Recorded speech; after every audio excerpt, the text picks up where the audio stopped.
Bom dia a todos, a todas e bom dia a todos. Vamos começar mais um Saco de Gatos e hoje eu tenho o prazer imenso de receber o nosso grande autor, Bernardo Kucinski, que acaba de publicar pela Alameda um livro infantil chamado Curumim.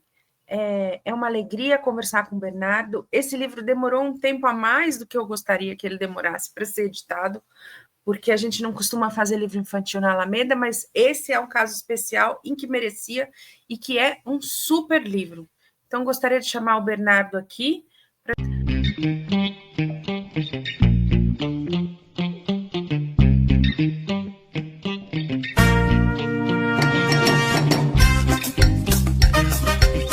A gente começar a nossa conversa sobre o Curumim. Bom dia, Joana. Bom dia, Bernardo. Tudo bem? Tudo bem.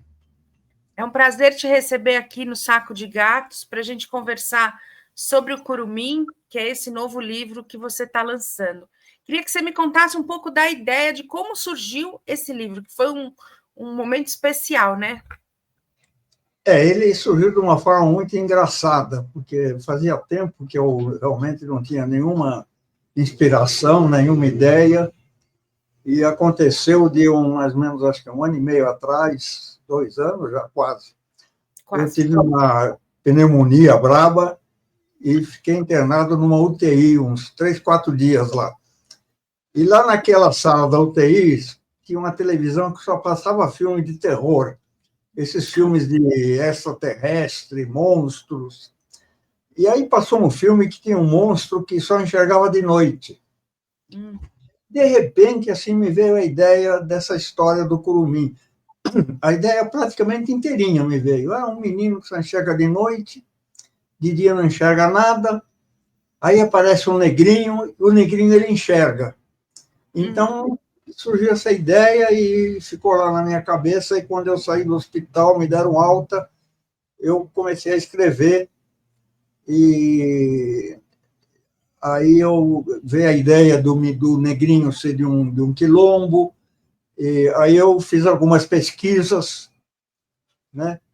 Pesquisei a questão indígena na Amazônia, a questão dos quilombos.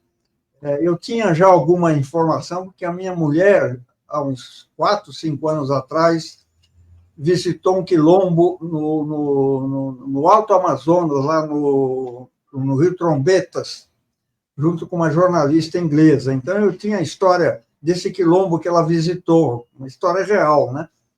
E aí eu fiz a primeira versão, aí teve aquela discussão toda do politicamente correto, de quando já se viu um branco escrever sobre indígenas, tem que ser indígena, né? Essa história toda, aí eu fiquei meio grilado. Eu falei, mas é uma simples história infantil e tal. Aí eu modifiquei um pouco o texto para ele ficar mais genérico, não ter localizações de povos indígenas, de aldeia, né? E depois, a última mudança, que acho que foi assim, mais importante, eu não sei se foi boa ou se foi ruim, mas quando eu introduzi uma explicação, digamos, didática sobre o envenenamento por mercúrio, o mal de Minamata, né? Que não estava... Eu achei boa a sua explicação, achei que fica didático para as crianças entenderem. O livro, agora, fica um pouco didático demais, né? Pedagógico, sei lá. Não. Mas é isso, a historinha nasceu assim, quase que inteirinha, e depois teve essas fases de pesquisa e tal. E eu achei interessante quando você veio com a ideia, porque eu gostei da história do começo. Achei uma história legal para as crianças, achei interessante porque, ao mesmo tempo, é você, mas é um você com uma história otimista no final, né? Achei isso interessante. Até por causa que está falando para criança e tal, mas não sei se foi isso, mas achei que isso é legal. E na Alameda a gente não costuma assim publicar muitos livros infantis, então a gente teve que aprender também um pouco sobre esse universo e deixar o livro parecido com outros livros que você tem na editora, chamar uma autora ilustradora, a Paloma, para ilustrar o livro, para para ficar com uma cara de Bernardo Kucinski, mais infantil e na Alameda. Então, isso achei que demorou para mim como editora para fazer, mas achei que o resultado ficou muito bom. E como você, eu queria saber como você coloca o livro dentro da sua obra completa. Olha, eu coloco como uma coisa assim que eu tinha que fazer e publicar, porque foi um fenômeno de inspiração genuíno, desses que acontece poucas vezes, né? Muitas vezes a gente escreve uma história, mas ela tem que ser pensada, ela tem que ser cavocada, e essa foi uma coisa que apareceu assim, quase que por inteiro, então achei que eu tinha que honrar esse fenômeno da inspiração, né? E agora eu não sou um escritor infantil, embora eu tenha já um outro livro infantil, que é o Imigrantes e Mascates, que, aliás, teve um certo sucesso nas escolas. E eu tenho também duas histórias infantis, uma história, na verdade, infantil, que eu não sei se algum dia eu vou publicar. Porque eu acho que essa questão dos livros infantis tem características que talvez eu ainda não domino, entende? Que é a questão de como é que entra a imaginação. Como eu sou uma pessoa de formação muito, digamos, científica, por assim dizer, racional, né? Melhor dizer, racional, eu tenho uma certa dificuldade de inventar uma história que seja absolutamente irracional, que são muitas das histórias infantis, né? O menino que voa, o bicho que fala. Eu acho que essa talvez seja a característica das histórias infantis, que não é a característica da minha obra literária, né? O Curumim fica a meio caminho disso, né? Eu acho que o Curumim é quase uma passagem, né? Porque o seu primeiro livro infantil, esse que você falou dos mascates, Imigrantes e Mascates, que conta um pouco da sua própria história, não é? Tem pouca da imaginação, mas o Curumim já tem bastante. Então, talvez esteja uma passagem aí de uma coisa para outra. E esse livro dos Imigrantes e Mascates é super bom. É ótimo esse livro. Adoro ele. Tá bom. E também é um exemplo de como você pode escrever para criança sem também com um pé bastante na realidade, né? Que a sua obra tem um pé bastante no cotidiano e na realidade. Isso é interessante. Você não achou? Assim, que é uma passagem de um jeito de escrever para criança para outro. Vamos ver se tem mais sim. livros infantis depois. Mas você observa aqui, por exemplo, as soluções que eu encontro para a história são todas racionais, né? Super. Então, eles descobrem um jeito de botar fogo nas balsas sem ferir ninguém, é tudo muito racional. Então, eu acho que eu ainda tenho essa barreira para escrever histórias irracionais, né? Sei. É interessante isso.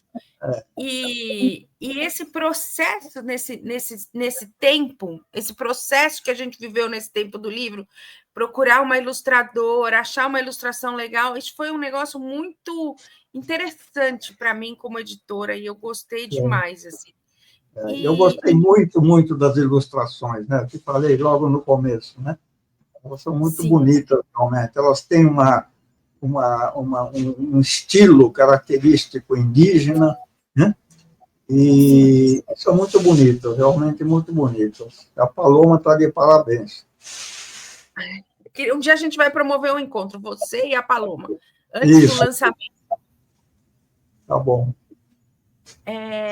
E, Bernardo, você tem escrito com regularidade, não é? Nos últimos anos. E a gente tem publicado, e você tem publicado com regularidade. Enfim, você acha que você está numa fase ótima de escrita? Não, eu estou numa fase... Não é que eu estou numa fase ótima, eu estou numa fase delicada, eu diria. Veja, eu já tenho 87 anos e o ano passado eu tive muitos problemas de saúde. Eu já não me sinto a pessoa que eu era há 2 anos atrás. E eu estou numa fase assim, acho que até já usei essa expressão com você, na fase dos finalmente. Então, eu, por exemplo, agora reuni alguns contos que eu tinha escrito e também algumas crônicas para ver se a Alameda publica simultaneamente essas duas coletâneas, né? Eu estou terminando de burilar para mandar para vocês. Ótimo. E estou escrevendo um texto assim com calma, que é uma história antiga que já reescrevi muitas vezes e que talvez seja o meu último texto assim mais alentado, né? Que eu ainda estou é uma história que se passa a partir de reuniões semanais que eu tenho com alguns amigos. Então, eu falo um pouco da vida dessas pessoas, que é um pouco da vida dessa geração que está indo embora, né? E também dos acontecimentos que vão ocorrendo ao longo dessas reuniões, acontecimentos políticos. Pega principalmente o período do golpe contra Dilma, a perseguição ao Lula, prisão do Lula, e eleição do Bolsonaro, e provavelmente vai terminar com a pandemia da Covid. Então, é uma narrativa que pega um período mais ou menos de uns 4, 5 anos, e que eu estou trabalhando aos poucos e tal. Mas é isso, o meu sentimento um pouco é esse, né? E burilando um pouco o texto também, né? Esse texto aí. E Bernardo, você já falou muito. Não, espero que demore muito mais, uns 10 anos ainda, a gente tenha mais de 10 livros seus para publicar nos próximos anos. Já pensou? Vai ser o máximo.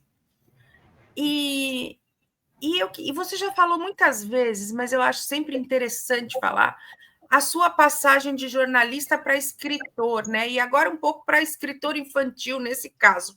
Como aconteceu isso, né? Dentro de você?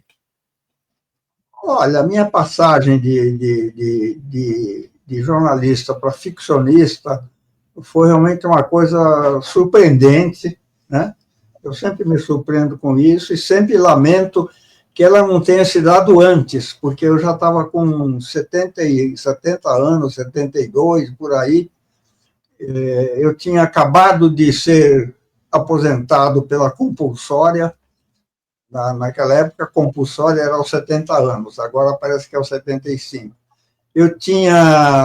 Fazia 1 ou 2 anos que eu tinha saído do governo Lula, que foi uma experiência muito intensa, e também houve alguns outros fatos. Eu tive uma desavença com a imprensa alternativa, que começou a mexer nas minhas matérias. Então, de repente, eu me vi meio num vazio, entende?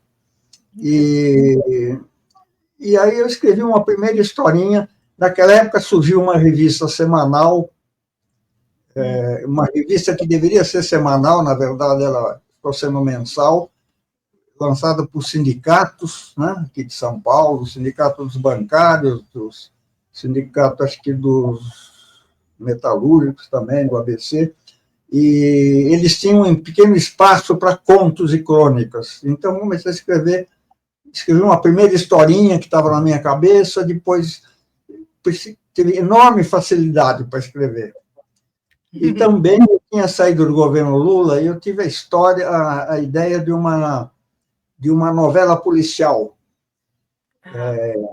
que é um pouco assim, uma espécie de um tratamento como novela policial da campanha violenta contra o Lula naquela época pela grande imprensa, né?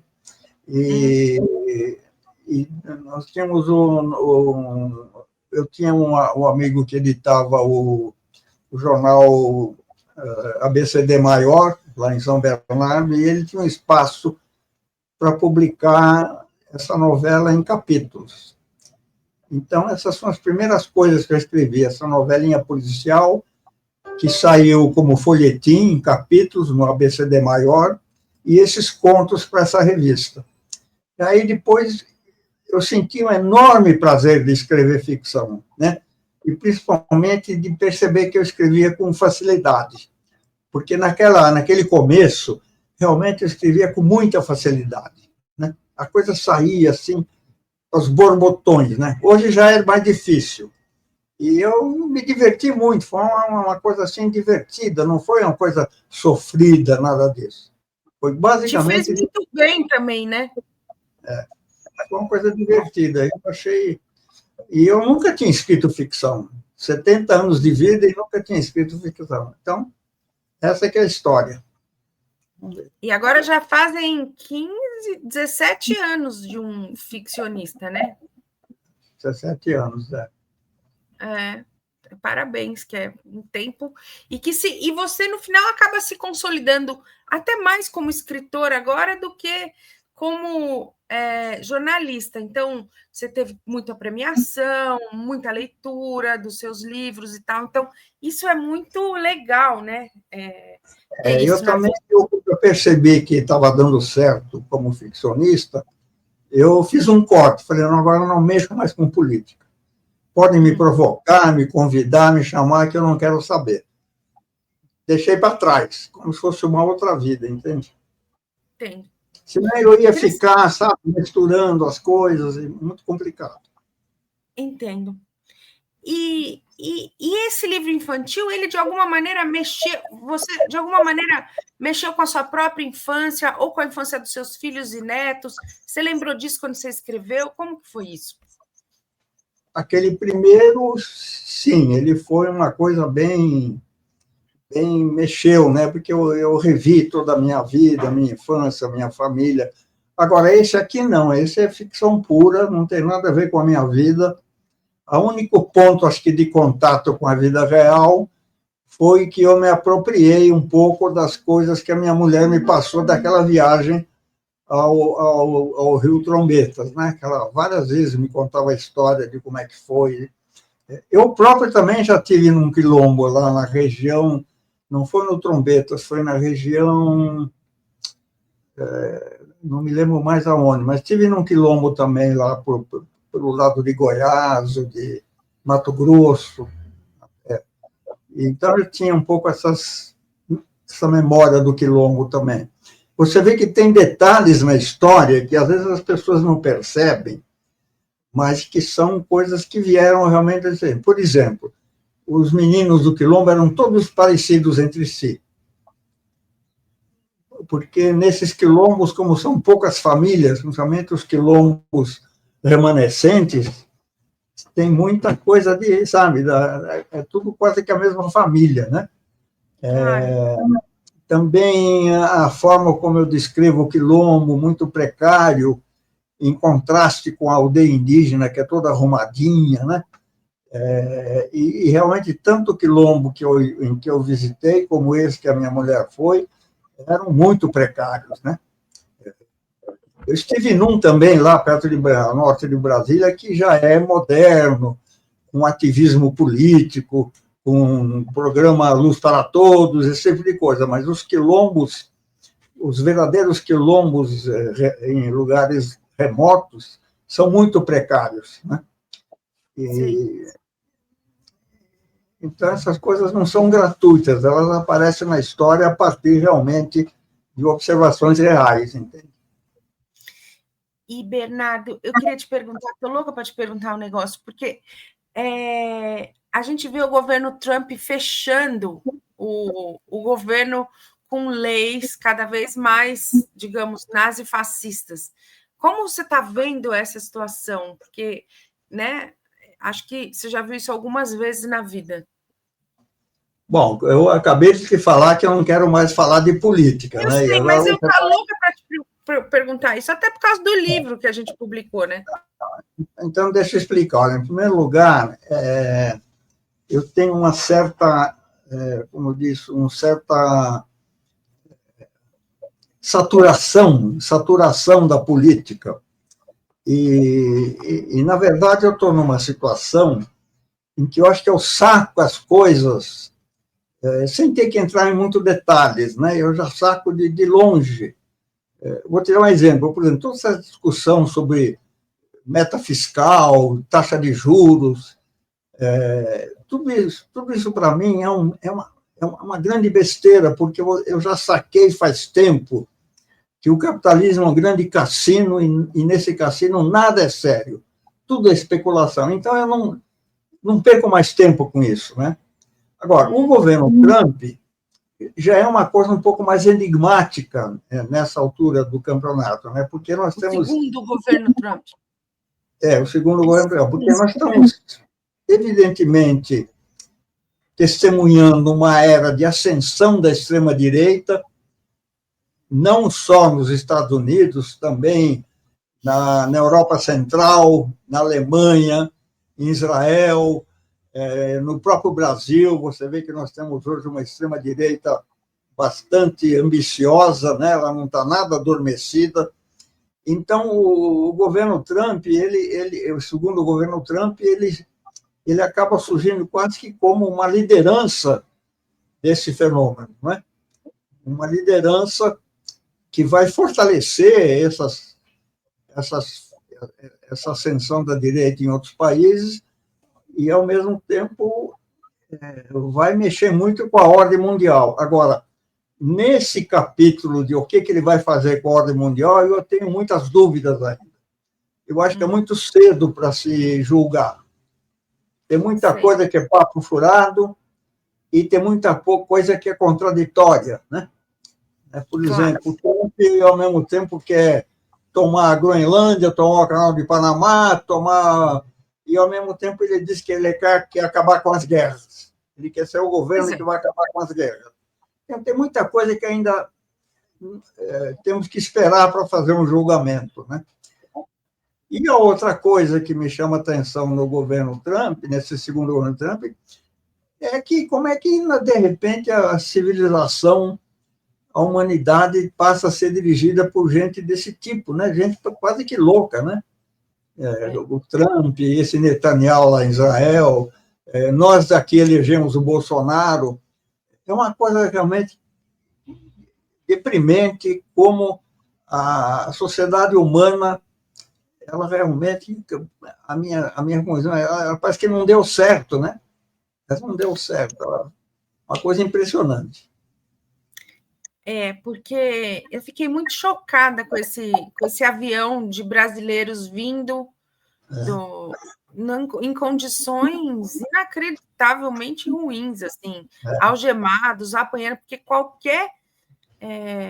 qualquer diretriz internacional sobre imigrantes, aquilo está totalmente contra.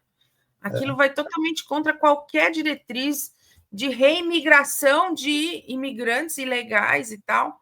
E ele faz uma coisa dessas, não só no Brasil, imagino que todos os imigrantes ilegais que sejam repatriados são repatriados nessa situação, e ninguém fala nada, né? É assim, tudo bem, né?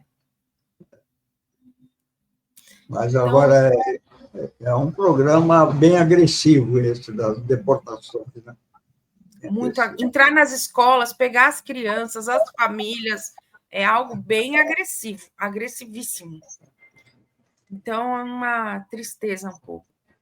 E, Bernardo, queria que, enfim, a gente vai fazer o lançamento do Curumim na Livraria Miúda, no dia 22 de fevereiro. Queria que você chamasse um pouco as pessoas a partir das 11 da manhã. Queria um pouco que você chamasse as pessoas para a gente se encontrar lá e falar sobre o livro, e vai ter uma oficina de arte com a Paloma e tal. Então, você me manda um avisozinho daqueles que fica fácil eu repassar para os outros. Vou mandar um convitinho. Convitezinho, explicando que é uma oficina, traga seus netos, seus filhos. Espero que seus netos estejam lá também, nesse dia. O Bernardo, ele é legal. Tá bom. Tá bom. Então, queria te agradecer muito a entrevista e falar que daqui a pouco a gente vai marcar um encontro com a Paloma para a gente poder se conhecer antes, você e a Tá bom, Paloma. tá E bom, vai ser legal. E eu estou esperando os livros também. tá bom. Tá bom? Tchau. Tchau. Um abraço. Você também.